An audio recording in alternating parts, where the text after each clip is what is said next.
जाहिर है लोग प्रोटेस्ट करते गए थे। और जो एक स्टेडियम सा है उसके बाहर का गेट था, मतलब कि जीएचक्यू के अंदर तो कोई ना घुसा ना घुस पाया। इतनी इनकी सिक्योरिटी तो होती है। ये लोग कोई अ, सिपाही साहबा या लश्कर जंगवी या जैश ए मोहम्मद तो थे नहीं कि अंदर से भी खबरें होती और ये इनका कामयाब कुछ हमला होता। याद होगा कियानी साहब बैठे थे अंदर जीएचक्यू में जब उनके ज़माने में हमला हुआ था। खैर तो बात मेरे ख्याल में ये नहीं कि हमला हुआ या नहीं हुआ, ये एक प्रोटेस्ट था, एक लोगों के गुस्से का इजहार था। लोग चले गए और वो जहाँ समझते थे कि सोर्स ऑफ पावर है जीएचक्यू, तो उसके दरवाजे हिलाने जुलाने वो गए थे। अ, बात यह है कि जो ज़रूरी बात है वो ये है कि ये मूड रिफ्लेक्ट करता है इस्टेब्लिशमेंट का, कि इस्टेब्लिशमेंट बिल्कुल छोड़ने को, मई 9 को माफ़ करने को वो मुसिर है कि जनाब इसको पाकिस्तान का जो है 9/11 समझा जाए और उस लेवल पे, और इसको बिल्कुल कोई माफ़ी की गुंजाइश नहीं है। क्योंकि दरमियान में कई दफ़ा ये लगता था मेरे को पिछले 2 सालों में कि शायद भूल जाएं, लेकिन बल्कि जनरल साहब ने तो वो कमांडर हाउस जो है लाहौर को, उसको म्यूज़ियम श्यूज़ियम में 9 का बनाने की भी एक उनका ख्याल था। उनको फिर किसी ने मशवरा दिया कि ऐसा काम ना करें, लेकिन इनके जहन से जो हाई कमान है इस वक्त आर्मी की, उसके जहन से मेन और नहीं जा रहा, इसलिए कि जो मुसलसल प्रोटेस्ट चल रहा है, फिजा में एक कशीदगी है, उसकी वजह से वो भूल भी नहीं पा रहे मे 9 को, और वो समझते हैं कि उसकी अब सज़ा दें तो अ, इनको थोड़ा सा इनका होश पीटीआई वालों का ठिकाने आए और अ, इनको किसी तरह रैप अप किया जाए। तो इसका मैं समझती हूँ कि ये इसका बैकग्राउंड है। जी बिल्कुल। और वो यानी कि आपने जो बात कही है कि मूड नहीं है एस्टेब्लिशमेंट का इसको बुलाने का, माफ करने का, इस पूरे जो हुआ था, यही हमारी भी यही इतलात रही हैं। लेकिन आपको पता है कि मैं आपको ये भी थोड़ा बताऊं कि ये भी एक बात बहुत चल रही है। मैं सुन रहा था बहुत से हमारे कमेंटेटर्स ने और बाखबर जर्नलिस्ट सब ये कह रहे हैं कि जी बातचीत का कोई दरवाजा खुलेगा और कोई निगोसिएशन भी पीछे जारी है। अंसार अब्बासी ने आज ये खबर भी दी हुई है। और फिर ये देखें कि इससे पहले नजम सेठी साहब भी कह चुके हैं कि उनका भी तज्जिया ये कहता है, उन्होंने कहा कि इन्फॉर्मेशन तो नहीं है लेकिन उनका एनालिसिस था। फिर मैं देखा था आसमा शिराजी, दीगर लोग भी, वो उन्होंने कहा कि जी ये ट्रम्प की, चूंकि ये जो कल इमरान खान ने कहा कि उनके पास कोई आखिरी पत्ता है, तो सब कहते हैं वो ट्रम्प कार्ड ही है, यानी नो पन इंटेंडेड।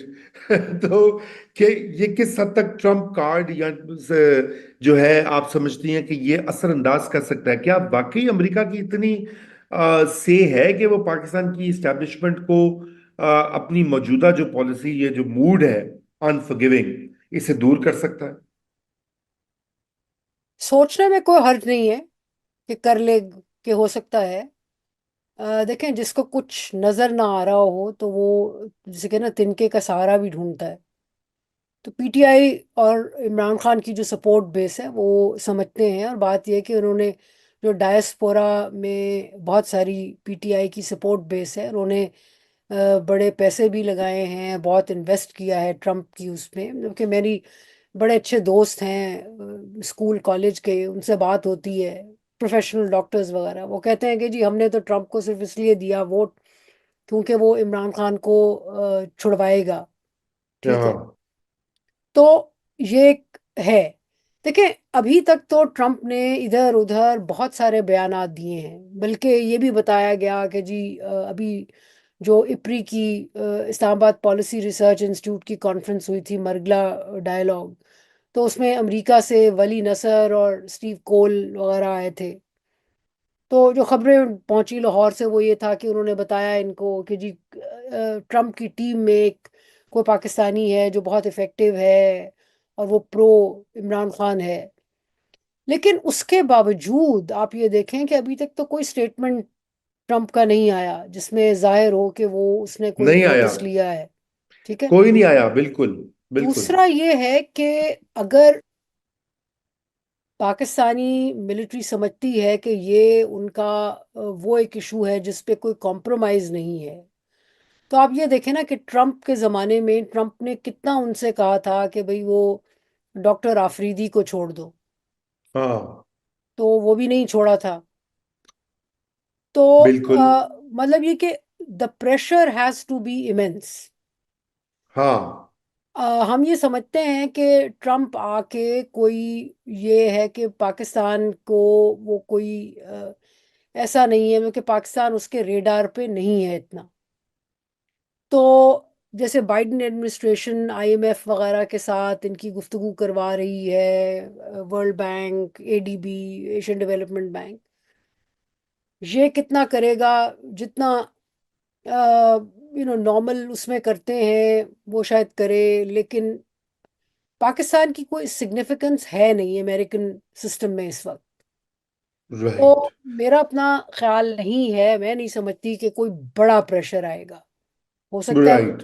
एक आध दफा कह भी दे आके जनवरी के बाद ना, कि अगर फर्ज करें आके वो कहता भी है, लेट्स अस्यूम के आके डोनाल्ड ट्रंप कहता है कि भाई नहीं इसको छोड़ो ना तुम, तो वो भी फरवरी मार्च से पहले तो नहीं होने लगा। जनवरी के आखिर में वो अपना लेगा, ओहदा संभालेगा। उसके बाद 100 चीज़ें उसने और करनी है, उसने कॉन्फर्मेशंस करवानी है जिन लोगों को उसने नॉमिनेट किया है। तो एडमिनिस्ट्रेटिव काम इतने हैं उसमें लग जाएगा, तो ये मार्च अप्रैल से पहले तो कोई ऐसा सख्त वक्त वाला बयान आने का नहीं है। तो इसका मतलब ये कि मार्च अप्रैल तक जो इन्होंने करना है तो वो ये कर रहे हैं। मतलब ये कि अभी जो आज उनको चार्ज कर दिया है इमरान खान को मई 9 के केस में, उस और कहा कि ये लोग इन्वॉल्व रहे हैं।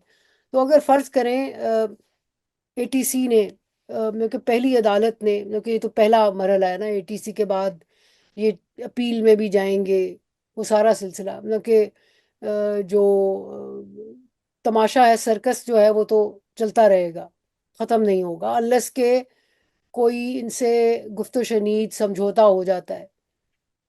अब जो ठीक। वो जो बातें हैं ना जी हमारे, देखे मुझसे तो ज़्यादा काबिल लोग हैं ये, जानते हैं चिड़िए चिड़िए कौवे इनने बहुत बिठा रखे हैं, इनको इतलाएं देते हैं, मेरे तो कोई चिड़िए कौवे नहीं है। लेकिन देखिए बात यह है कि ये मतलब कि मैंने कपड़े पहन लिए हैं, तैयार हो गई हूँ, तो मैं जी ज़रूर घर से निकलूंगी। हो सकता है ना निकलूं, हम्म। सकता है निकल जाऊं, मतलब कि ये तो एग्जम्पशन है ना कि जी अब तो बिल्कुल इनसे बात होगी। मेरे हाँ। ख्याल में ये इस किस्म का जो स्टेटमेंट है वो सिग्नलिंग है कि हाँ जी ये बात कर लेंगे आपसे, लेकिन सवाल ये है कि किस बुनियाद पे आपसे बात करेंगे।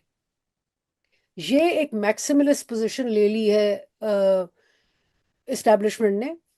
इस्टेब्लिशमेंट ने इनको चार्ज कर दिया है, मतलब कि अब आपने बात करनी ना तो ये इसकी बैकग्राउंड में करें कि आप मुर्द इल्ज़ाम ठहराए जाने वाले हैं।